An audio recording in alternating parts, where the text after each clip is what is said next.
এটা আমাকে ব্যবস্থা নিতেই হবে। বিলম্ব করিস রে ভাই, আমিও জানি আমিও কষ্ট পাবো, তুইও কষ্ট পাবি, প্রজাগণ অনেকেই কষ্ট পাবে, প্রজাদের মধ্যে দুর্ভিক্ষ নেমে আসবে, এটা আমি জানি, কিন্তু এটা আমাকে করতেই হবে ভাই।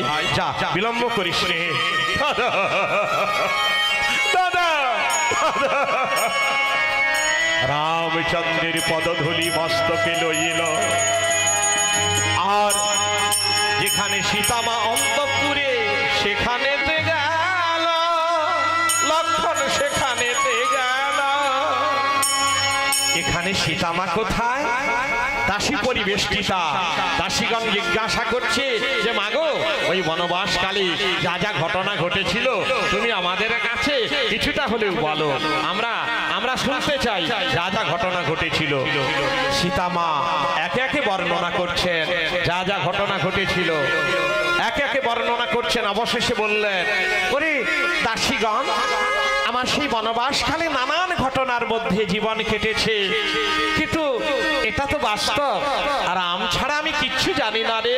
ওরে রাম যে আমার মন, রাম যে আমার প্রাণ, রাম যে আমার ধ্যান, রাম যে আমার জ্ঞান, রাম যে আমার জীবন সর্বস্ব। ওরে রাম সে নয়ন মনি,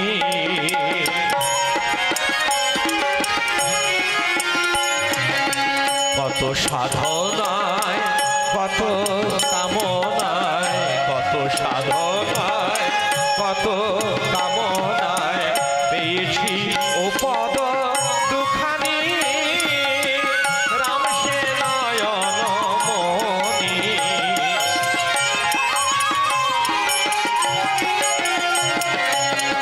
রাম মোর ধ্যান, রাম মোর জ্ঞান, রাম সে আমার হৃদয় রতন। রাম মোর ধ্যান, রাম মোর জ্ঞান, রাম সে আমার হৃদয় রতন। যা কিছু আমার সকলই তাহার,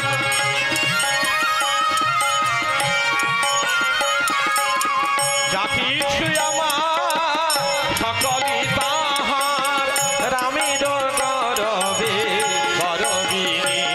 হরি রাম সে নয়ন মনি, হরি রাম সে নয়ন। অন্যের আছে অনেক ভাবনা, অন্যের আছে অনেক ভাবনা, আমার ভাবনা তিনি। দাসীরে আহা, অন্যের আছে অনেক ভাবনা, আমার ভাবনা তিনি। তাই রামের জানাই কিনা, রামের জানাই, রামের পাশে রই, রাম যে জীবন স্বামী। রামের জানাই, রামের পাশে রই, রাম যে জীবন স্বামী। ওরে রাম যে জীবন, ওরে দেখিলে তারে নয়ন ভোরে, আহা দেখিলে তারে নয়ন ভোরে। আমার সকল দুঃখ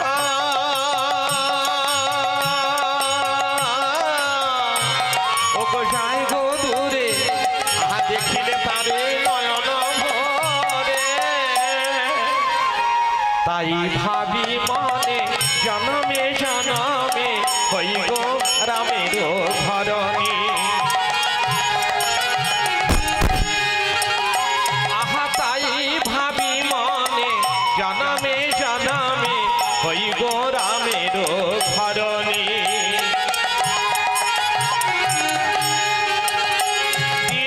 অনাথ বন্ধু অধম পামর, অনাথ বন্ধু অধম পামর, দয়া কর রঘুমণি গো, দয়া কর রঘুমণি, দয়া কর রঘুমণি।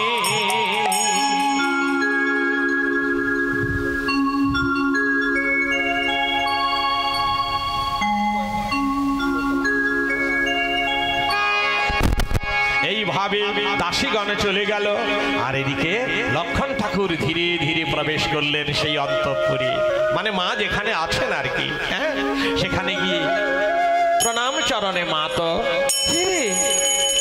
কে দেবার লক্ষণ।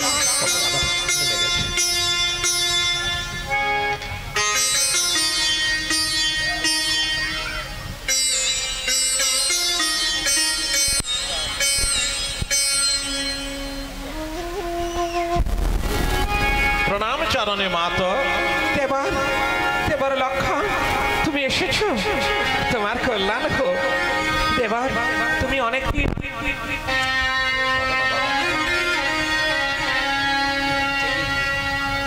বাড়াও না বাবা, বাড়াও বাড়াও।